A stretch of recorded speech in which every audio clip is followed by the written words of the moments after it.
बारिश की बूंदों के बीच काले कोट में खड़ा ये शख्स बेजुबान के अंडरवर्ल्ड का बेताज बादशाह है। वांग हाओ एक ऐसी ताकत जिसके आगे सब सिर झुकाते हैं। पर क्या आप यकीन करेंगे कि ये खौफनाक बॉस एक वक्त पर स्कूल का सबसे बड़ा लूजर था। कहानी हमें कुछ साल पीछे ले जाती है। वांग का सपना बस एक अच्छे हाई स्कूल में एडमिशन लेना था। क्लास में पढ़ाई के वक्त टीचर उसे एक मैथ प्रॉब्लम सॉल्व करने को कहते हैं। वांग हाँ बिल्कुल सही जवाब देता है, पर जैसे ही वो बैठने लगता है एक लड़का अचानक उसकी कुर्सी पीछे खींच लेता है। वांग जमीन पर गिर पड़ता है और पूरी क्लास उस पर जोर जोर से हंसने लगती है। ये उसके लिए कोई नई बात नहीं थी। पिछले 3 सालों से वो इन सब के लिए बस एक मजाक बनकर रह गया था। तभी एक गोली आकर उसके सिर पर मारता है और उसे डांटते हुए चुपचाप बैठने को कहता है। वांग का गुस्सा अब आसमान छू रहा था और इस बार वो खुद को रोक नहीं पाता। वो घूमकर उस लड़के के चेहरे पर एक जोरदार मुक्का जड़ देता है। लेकिन उस अकेले की हिम्मत उन गुंडों के आगे ज्यादा देर नहीं टिकती। अगले ही पल उस बुली के सारे दोस्त वांग पर टूट पड़ते हैं। वो सब मिलकर उसे बुरी तरह जमीन पर गिराकर पीटते हैं। चोट खाया हुआ और दर्द से रोता हुआ खुद से बस यही सवाल करता है कि आखिर उसने क्या गलत किया है। 1:07 क्यों वो इस नरक से बाहर नहीं निकल पा रहा। लेकिन उसकी परेशानियां यहीं खत्म नहीं होती। ग्राउंड में जब वो अकेले फुटबॉल खेलना चाहता था तो वहां भी वो गुंडे आ जाते हैं और उसे पनौती बोलकर बेइज्जती करके वहां से भगा देते हैं। कुछ दिनों बाद उन गुंडों ने खुद फुटबॉल फाड़ दी थी, पर इसका सारा इल्जाम वो जबरदस्ती वहां पर थोप देते हैं। वह चिल्लाता है कि उसने बॉल को छुआ तक नहीं, पर गुंडों की उस भीड़ में उसकी कोई नहीं सुनता। वो आखिरकार समझ चुका था कि इस कमजोर दुनिया में सच्चाई की नहीं सिर्फ ताकत की अहमियत है।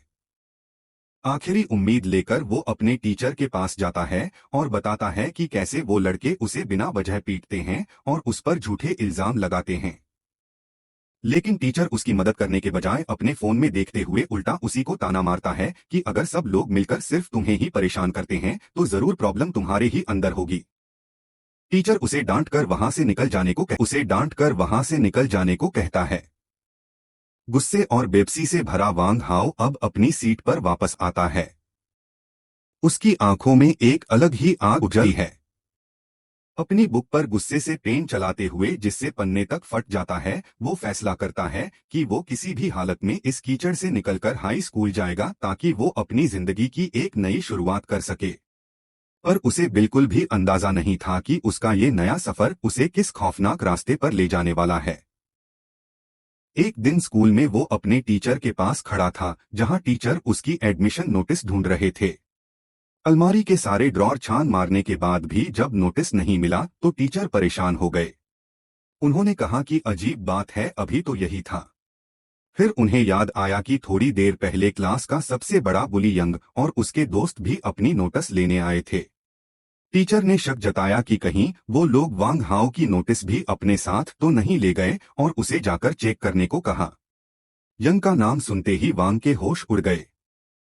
उसे अच्छे से पता था कि वो गुंडे उसकी मदद कभी नहीं करेंगे। वो समझ गया कि वो लोग उसकी एडमिशन नोटिस को फाड़ना या जलाना चाहते हैं, जो उसके नए मुस्तकबिल। बाहर ग्राउंड में जो यंग और उसकी गैंग एक गटर के ढक्कन के पास खड़े होकर हंस रहे थे। उनके हाथ में वांग की वही एडमिशन नोट्स थी। वांग हाओ हांफते हुए वहां पहुंचा और गिड़गिड़ाते हुए बोला कि जियांग, मेरी नोट्स मुझे वापस दे दो। लेकिन जियांग उसे चिढ़ाते हुए नोट्स को हवा में ऊंचा उठा देता है और कहता है कि अगर हिम्मत है तो छीन कर दिखा। सारे लड़के तालियां बजाकर वांग हाओ का मजाक उड़ाने लगे, क्योंकि कम कद होने की वजह से वांग वहां तक पहुंच नहीं पा रहा था। अपनी आखिरी उम्मीद को यूं खोते देख वांग हाओ पूरी तरह टूट गया। उसकी आंखों से आंसू बहने लगे और वह हाथ जोड़कर रोने लगा। वह गिड़गिड़ाते हुए बोला कि जियांग, मैं तुमसे भीख मांगता हूं, प्लीज मेरी नोट्स मुझे वापस दे दो। उसकी इस बेबसी पर वो सब और जोर से हंसने लगे। जू यांग ने मौका पाकर एक शर्त रखी।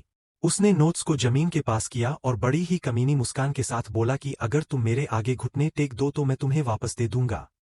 वांग के पास कोई रास्ता नहीं था। इस नरक से निकलने के लिए उसने अपना सब कुछ दांव पर लगा दिया और गटर के ढक्कन के पास ही घुटने टेक दिए। उसने दिल ही दिल में कसम खाई कि वो इस जगह से जरूर निकलेगा और इस जिल्लत का बदला एक दिन जरूर लेगा। से जरूर निकलेगा और इस जिल्लत का बदला एक दिन जरूर लेगा।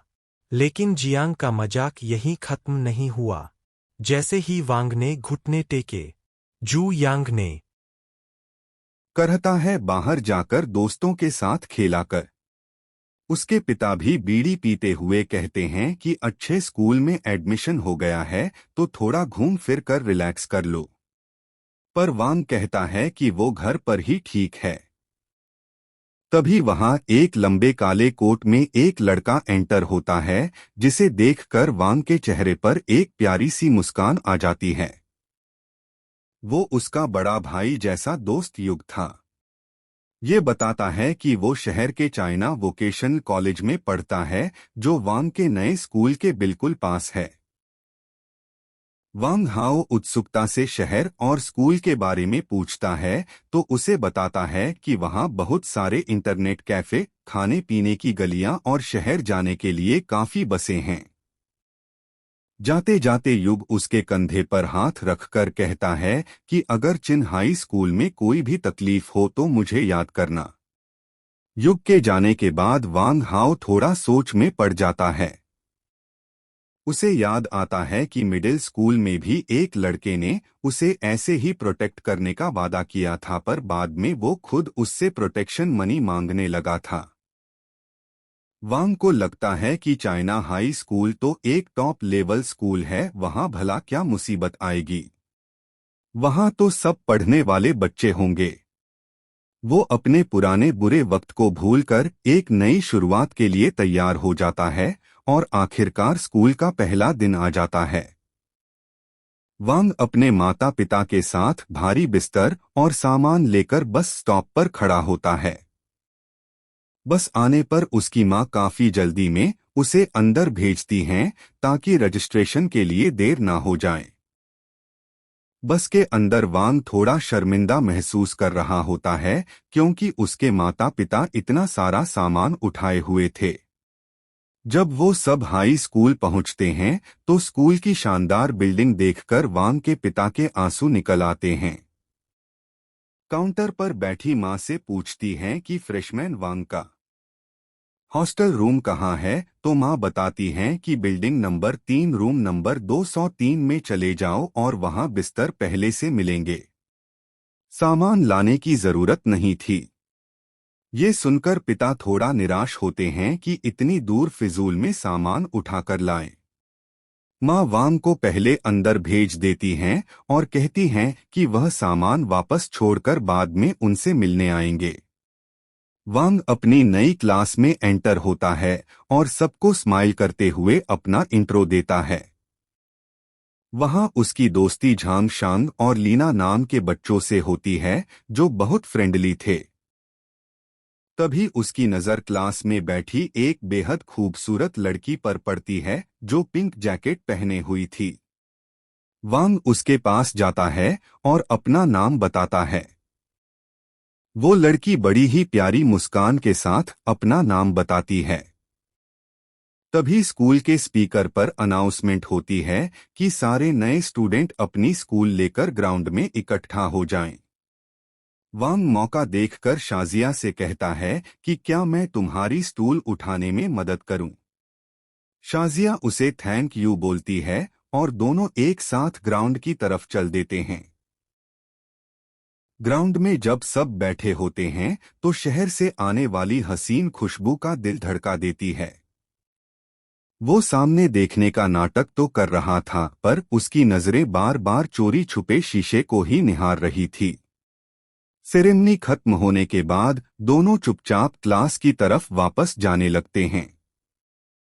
वांग को लग रहा था कि उसकी जिंदगी में अब सब कुछ अच्छा होने वाला है, लेकिन उसे बिल्कुल अंदाजा नहीं था कि इस शानदार स्कूल की दीवारों के पीछे एक ऐसी अंधेरी और खौफनाक दुनिया उसका इंतजार कर रही है, जो उसकी सोच से भी परे थी।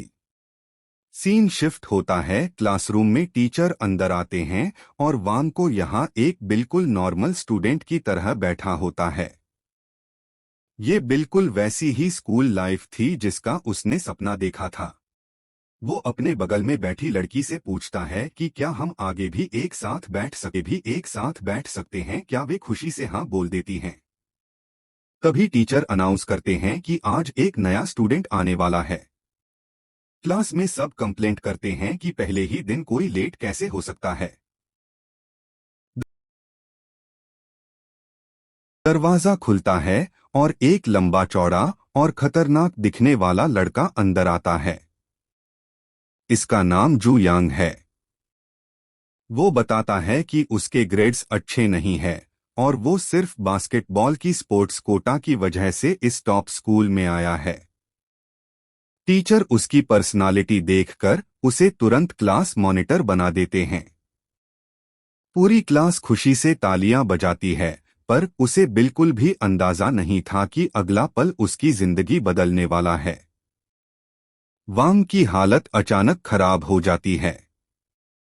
वो डर से कांपने लगता है। वे अपने मन में कहता है सब खत्म हो गया। मैं इतनी मेहनत करके यहाँ आया फिर भी इससे बच नहीं पाया। उसे समझ नहीं आ रहा था कि जू यांग इस स्कूल में कैसे आ गया। तभी टीचर बोलते हैं कि जिसके मार्क्स अच्छे हैं वो अपनी पसंद की सीट चुन सकता है। वांग वो अपना सामान उठाता है और यांग की नजरों से बचते हुए पीछे बैठे एक चश्मे वाले लड़के लियू के पास चला जाता है। दोनों एक दूसरे को अपना नाम बताते हैं और दोस्त बन जाते हैं। फ्री टाइम मिलते ही जू यांग अपना रौब जमाने के लिए सबको अपनी तरफ से लंच पर ट्रीट देने का ऑफर करता है। ये सुनकर पूरी क्लास खुशी से झूम उठती है। लेकिन असली दिक्कत अब शुरू होने वाली थी। जू यांग अचानक अपनी उंगली वांग की तरफ पॉइंट करता है और सबके सामने कहता है, सिर्फ इसे छोड़कर ये कहता है कि ये हमारे साथ खाना खाने के लायक नहीं है। वह बताता है कि हम दोनों एक ही टाउन से हैं और मैं अच्छी तरह जानता हूं कि ये कैसा इंसान है। वो सबको प्रॉमिस करता है कि लंच के टाइम वो वांग हो की सारी सच्चाई सबको बताएगा। पूरी क्लास जोर जोर से वांग पर हंसने लगती है। वांग को बहुत फील होता है पर वो चुपचाप नीचे देखता रहता है। थोड़ी देर बाद शशि उसके पास आती है। वह गुस्से में पूछती है कि तुमने जियांग को पलटकर जवाब क्यों नहीं दिया। वो कहता है कि उसकी हिम्मत नहीं है क्योंकि अगर उसने कुछ बोला तो अंजाम और भी बुरा होगा। ये सुनकर शशि थोड़ी शांत होती है। वो समझती है कि अगर तुम खुद के लिए खड़े नहीं होगे तो कोई और भी तुम्हारी मदद नहीं करेगा। वो कहती है कि अगली बार अगर उसने तुम्हें परेशान किया तो तुम्हें पलटवार करना ही होगा और अगर तुमने नहीं किया तो मैं तुम्हारी तरफ से स्टैंड लूंगी क्योंकि मुझे तुम्हारी यह बेइज्जती नहीं देखी जाती। यह सुनकर वांग थोड़ा हैरान होता है पर उसे हिम्मत मिलती है। वो कहता है इसकी जरूरत नहीं है, मैं खुद उससे निपट लूंगा। ये सुनकर वे खुशी से मुस्कुरा देती है। लेकिन क्या सच में वांग डर छोड़कर जियांग का सामना कर पाएगा या लंच टाइम में जियांग उसका कोई ऐसा राज खुलने वाला है जिससे इस नए स्कूल में वांग की जिंदगी पहले दिन ही बर्बाद हो जाएगी। अगर आप लोगों को ए पार्ट अच्छा लगा हो तो लाइक और सब्सक्राइब करना ना भूले। पार्ट 2 के लिए कमेंट करें।